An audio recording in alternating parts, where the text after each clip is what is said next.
हरे कृष्णा। ओम अज्ञानतिमिरान्धस्य ज्ञानाञ्जनशलाकया चक्षुरुन्मीलितं येन तस्मै श्रीगुरुवे नमः।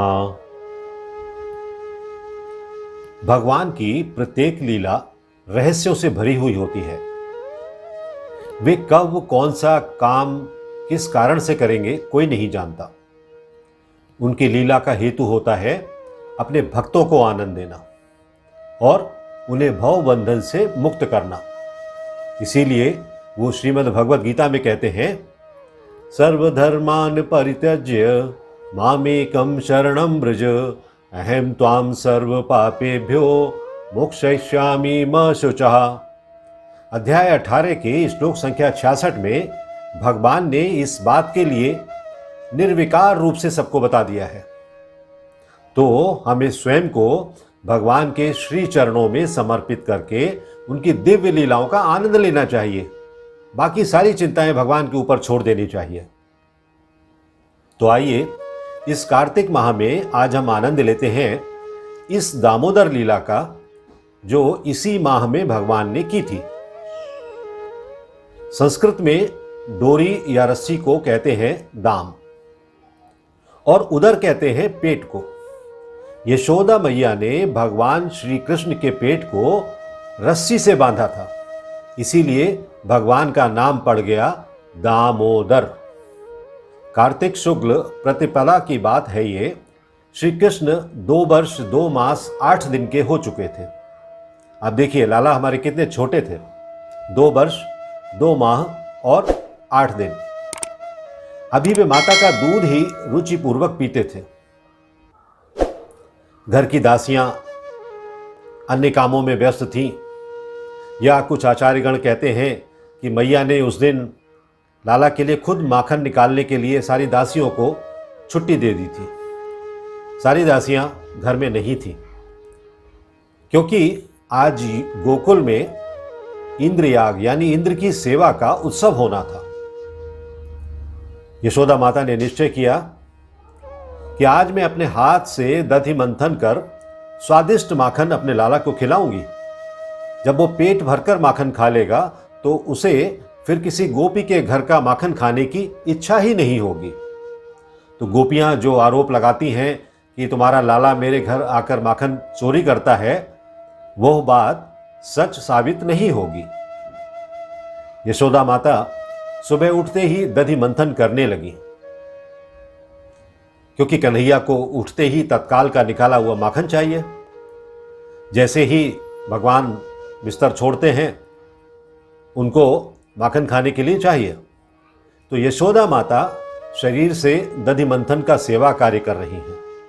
आप देखिए ये मैया की जो स्थिति है उसका चित्रण यहाँ किया जा रहा है इस कथा में, कि मैया शरीर से तो दधि मंथन कर रही हैं और हृदय से श्री कृष्ण की बाल लीलाओं का स्मरण कर रही हैं। उनके दिमाग में जो चलचित्र घूम रहा है और मुख से उनका गान भी करती जा रही हैं। तो भगवान का यशोगान करना, भगवान का चिंतन करना और भगवान के लिए कार्य करना, मैया ये तीनों कार्य बराबर सुगमता से कर रही हैं। जब कोई हृदय से कन्हैया को याद करे और उनका गुणगान भी करे तो वे कहाँ सोने वाले थे। भगवान तो अपने भक्तों के लिए दौड़े हुए चले आते हैं, तुरंत उठकर आ बैठे यशोदा मैया की गोद में। मैया बहुत भूख लगी है, ऐसा कहकर वो यशोदा माता से लिपट गए। अपने लाडले कन्हैया को भूखा देखकर मैया को भी बहुत दया आ गई। उन्होंने सारा काम छोड़ दिया और अपने लाला को दूध पिलाने के लिए बैठ गई। भगवान स्वयं कहते हैं भगवत गीता में कि ये यथा माम प्रपद्यन्ते तांस्तथैव भजाम्यहम् मम वर्तमानुवर्तन्ते मनुष्यः पार्थ सर्वशः। तो यशोदा मैया ममता से भरी हुई वात्सल्य रूप में लाला का ध्यान कर रही थी और लाला उसी रूप में उनके सामने आ गए। भक्त जिस रूप में भगवान की पूजा करता है, भगवान के भजन करता है, भगवान का चिंतन करता है, भगवान उसी रूप में उसके सामने प्रकट होते हैं। तो अपनी गोद में बैठाकर दूध पिलाते हुए बाल गोपाल भगवान को देखकर प्रेम में मैया मग्न थी और उन्हें बार बार ए मेरे गोविंद, ए मेरे कान्हा, ए मेरे माधव ऐसे नामों से बुला रही थी। कितना आनंददायक ये दृश्य है जब भगवान मैया की गोद में बैठे हुए दूध पी रहे हैं। उधर क्या हुआ कि महल की रसोई में पद्मगंधा नामक गाय का दूध मैया ने अग्नि पर चढ़ाया था। यह दूध बड़ा विलक्षण है, बहुत श्रेष्ठ कोटि का दूध है। ऐसा उल्लेख मिलता है कि 1000 गायों का दूध 100 गायों को, और 100 गायों का दूध 10 गायों को, और 10 गायों का दूध एक पद्मगंधा गाय को पिलाकर उस पद्मगंधा गाय से निकाला हुआ दूध है ये। आप देखिए कितना इसका विलक्षण स्वभाव है। ये दूध लाला के लिए विशेष प्रकृति का दूध है, और ऐसा भी कहा जाता है कि लाला इस दूध को पीते हैं और जिस दिन उनको जिस फ्लेवर का दूध पीने की इच्छा होती है, पद्मगंधा गाय उसी फ्लेवर में वो दूध देती है। तो यशोदा माता की दृष्टि उफनते हुए दूध पर गई। मैया ने देखा कि दूध उफनने वाला है, यदि यह दूध उफन कर गिर गया तो कन्हैया क्या पिएगा। मैया को लाला की वहां भी चिंता है। लाला को अभी अपना दूध पिला रही हैं और जो दूध आग पर रखा हुआ है उसके उफनने की चिंता भी हो रही है। मैया इतना सोच ही नहीं थी कि वो दूध उफन कर अग्नि में स्वाहा होने लगा। मैया का दुग्धपान तो पीछे भी कराया जा सकता है, ये सोचकर मैया ने लाला को बिठा दिया और चली गई वो दूध की रखवाली करने के लिए। आचार्यों का मानना है कि यद्यपि दूध श्री कृष्ण के लिए ही था, फिर भी स्वयं यशोदा माता का स्तनपान कर रहे श्री कृष्ण से अधिक महत्वपूर्ण नहीं हो सकता था। अगर कुछ उफन कर गिर भी पड़ता तो क्या अनर्थ हो जाता, और गिर भी गया, शेष तो बर्तन में बचा ही रहता। फिर भी यशोदा माता अतृप्त बाल कृष्ण को गोदी से उतारकर दूध संभालने चली गई। आचार्यगण कहते हैं कि जो दूध उफन कर बाहर गिरा, उस दूध की भावनाओं को देखिए कि जब उसने सोचा कि अब तो लाला मैया का दूध पी रहे हैं तो मेरा जीवन व्यर्थ है। मैं लाला की सेवा करना चाहता था, लाला की क्षुधा को शांत करना चाहता था, लेकिन जब मैया लाला को दूध पिला रही हैं तो लाला अब मेरा सेवन नहीं करेंगे, इसलिए वो दूध उफन उफन कर आग में गिरने लगा। लेकिन मैया ने सोचा कि मैं अपना दूध तो कभी भी पिला सकती हूं, लेकिन ये जो पद्मगंधा का दूध है, अगर ये जल गया तो लाला क्या पिएगा। तो मैया के गोद से उतारते ही कन्हैया बहुत ज्यादा रूठ गए और बोले, मैया आज तो पूत से दूध ज्यादा प्यारो है गयो। मैया आज तो पूत से दूध ज्यादा प्यारो है गयो।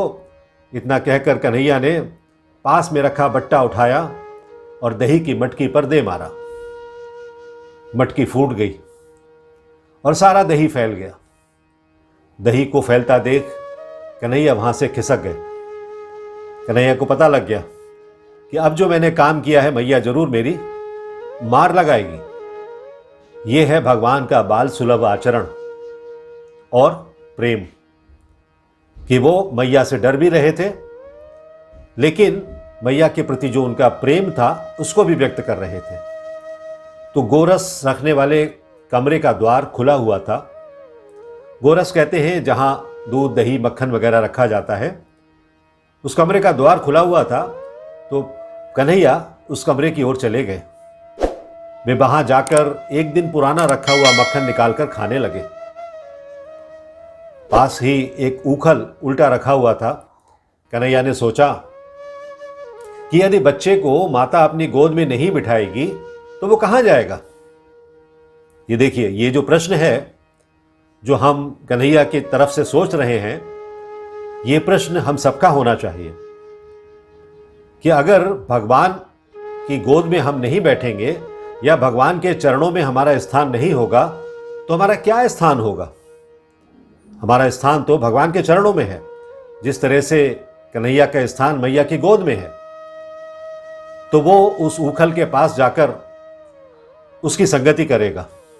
मतलब जैसे भगवान ऊखल के पास गए, इसी तरह से कोई भी जीव भगवान की संगति अगर नहीं करेगा, भगवान की दास्ता स्वीकार नहीं करेगा, तो वो दुष्टों की दास्ता स्वीकार कर लेगा। तो ये स्थिति है हम सब जीवों की। हमें भगवान की दास्ता स्वीकार करनी चाहिए, प्रसन्नता से स्वीकार करनी चाहिए। ऐसा सोचकर कन्हैया उस ऊखल पर चढ़ गए। एक मोटा सा बंदर वहां पर कूद कर आ गया, और भी छोटे छोटे बंदर आ गए। कन्हैया की और बंदरों की तो नित्य मैत्री है। भगवान को यह बात याद आ गई कि ये मेरे राम अवतार के भक्त हैं। जब मैंने राम अवतार लिया था तब भी मेरी बंदरों से मित्रता थी। उस समय तो मैं इन्हें कुछ खिला ना सका। ये सब पेड़ के पत्ते खाकर मेरे लिए युद्ध करते थे, मेरी सेवा करते थे, समुद्र पर पुल बनाया था। इसलिए वे कृष्ण अवतार में छीके पर धरे पात्र में से निकाल निकाल कर बंदरों को मक्खन खिलाने लगे।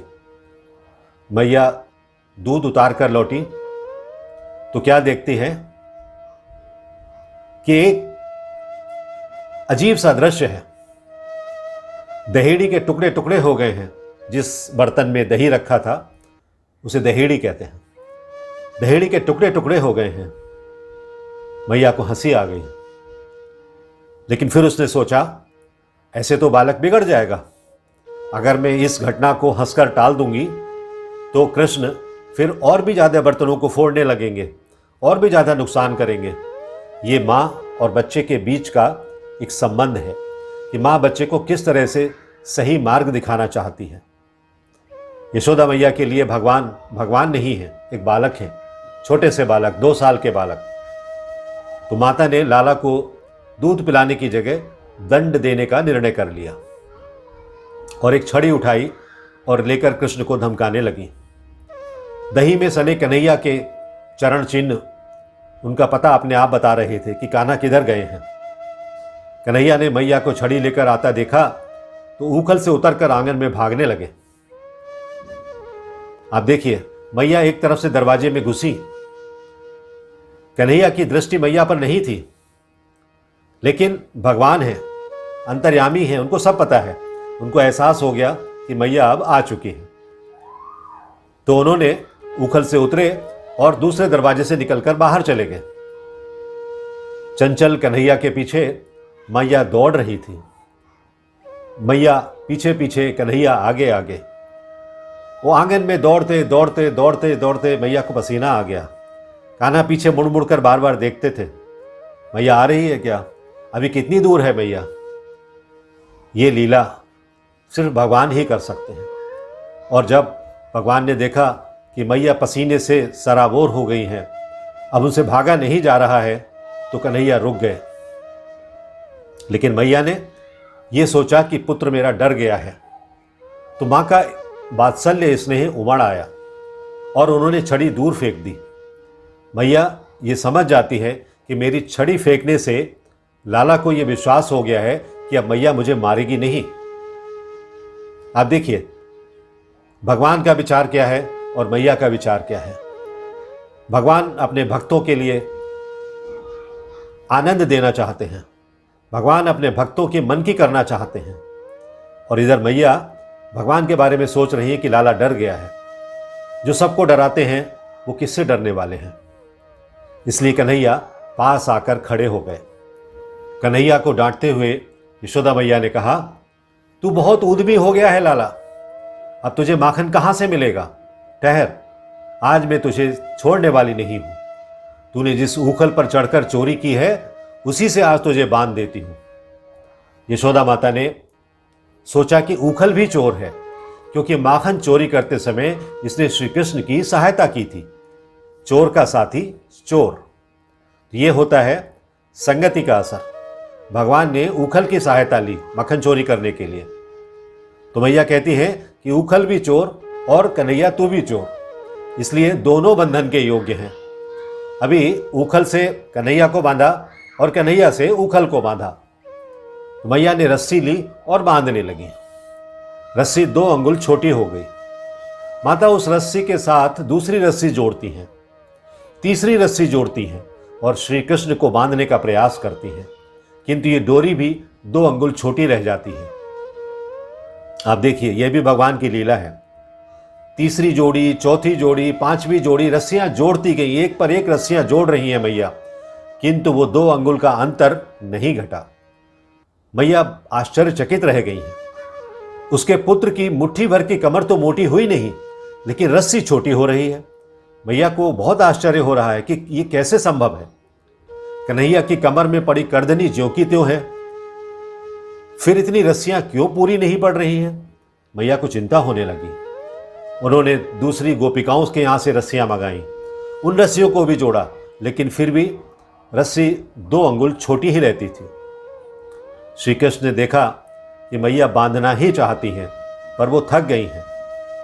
उनका सारा शरीर पसीने से भीग गया है, उनके केशों में लगे फूल बिखर गए हैं। माता सबसे बड़ी हैं, अतः उनको थकाना उचित नहीं है, ये कन्हैया सोच रहे हैं। आप देखिए, ये कन्हैया का माँ के प्रति प्रेम है, या कहें कि अपने भक्तों के प्रति प्रेम है। जब वो देखते हैं कि ये भक्त मेरी सेवा कर रहा है, मेरी सेवा में अपना तन मन धन सब कुछ लगा रखा है उसने, तो भगवान उसके मन की करने लगते हैं। भगवान ये सोचते हैं कि मैं गोकुल का दुख दूर करने के लिए प्रकट हुआ हूं और माता का दुख दूर ना करूं, तो ये क्या ठीक होगा?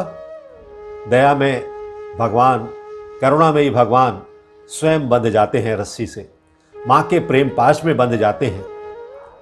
ऐश्वर्य शक्ति हट गई, श्रीहरि बंध गए।